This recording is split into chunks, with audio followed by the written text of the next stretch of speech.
got down to the shop. I'm gonna start trying to tack up some of this intercooler piping we're gonna be making. My buddy Brian came by last night to try to take a stab at some of it, and I kind of screwed all the pie cuts up with my method of cutting them because my bandsaw broke, so I chop sawed them, and it seems like it deposited some material into the aluminum, which isn't letting them weld very nicely. So I'm gonna spend some time tonight, try to clean those up, maybe get a couple of them tacked. That way he can come by, or I can take them to him and he can finish weld them and get them looking pretty. You can see kind of the basic idea here. We're just gonna come up, loop through the tube front, and kind of snake into the throttle body there. And that's the goal for tonight, is to get that side done and tacked up. We're still waiting on brackets for the superchargers, so I'm hesitant to start on the hot side piping until those show up, because I don't want to do it and then have the location be off and none of it be usable, and I just wasted a bunch of material. So that's pretty much the goal for tonight. We might take care of some other small things. That's pretty much it. All right, so I got some of these pie cuts cleaned up a bit. They were super dirty, like I said. I let them sit and hang out in some acetone for a little bit.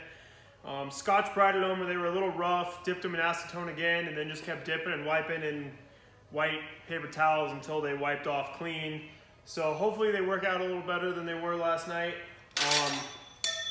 Dropped one. I've got enough, I cut enough to make about 4 90-degree pie cuts. I think I only need to use 2, maybe 3. So I'm gonna get these tacked together into 90s and then kind of play it by ear from there.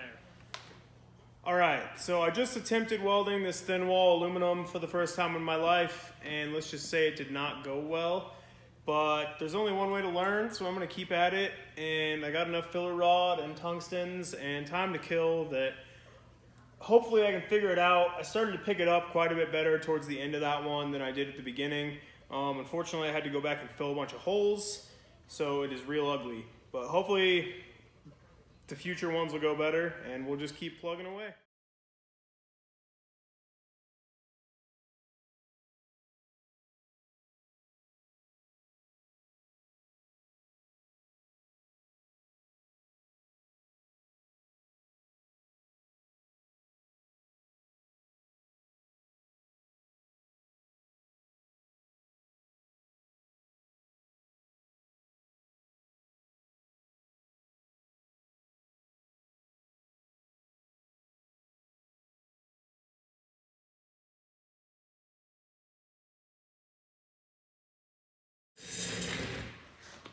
So basically, I'm not having a good time at all with this. And when it's on the flat part, you know, I can do it fine. But once it comes to where the butts for the pie are together, I don't know if they're too thin or what, but I can't figure it out. So I'm gonna leave it to Brian. I was hoping I could get it tacked together so I could just take it to his house, make it easier on him. But anything I do to the material at this point is just gonna make his job harder. So I'm just gonna leave it all up to him. That means we can move on to some other things on the car, because this won't be taking up our time now. So let's see what else we can figure out. All right, so I've talked with my dad a little bit. This is technically his car, so he has the final say in how stuff goes. He just wants to forego getting all those pie cuts done and welding it, because we're in somewhat of a time crunch on it, and it's kind of taken forever.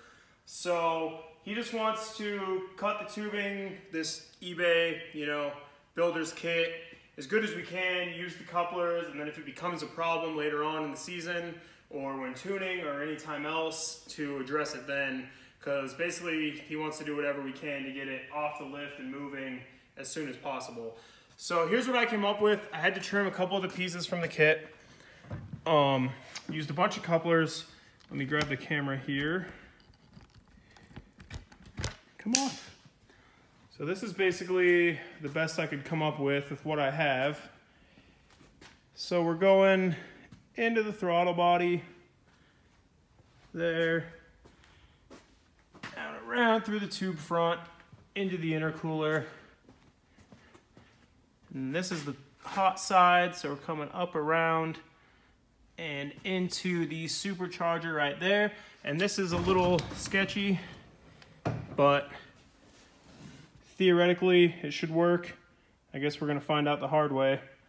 So yeah, all we have to do now to get this working is get a couple of the pieces bead rolled that I had to cut on the edges so they don't pop out. and then get the IAT sensor and the blow-off valve flange welded into this straight tube, and then we should be good to go. All right, so I popped those tubes off there, went ahead and marked out where I'm gonna have the blow-off valve flange there and the intake air temp sensor there. Got all that stuff here. I'm gonna run this to work tomorrow to our fabricator over at Suba, whose name is also Brian, but a different Brian. Hopefully he can get this stuff knocked out tomorrow. And I did get a startup map for the car today, so we're pretty much ready to fire it up. We need to put some oil in it, fill it with coolant and stuff, but we'll probably be starting it up anytime in the next couple days now, just to make sure everything sounds happy in the motor still. No leaks from the new lines, anything like that. Fuel system, oiling system, all that's been messed with. So just make sure everything's good, do a warm-up cycle on it, change the oil again, and go from there.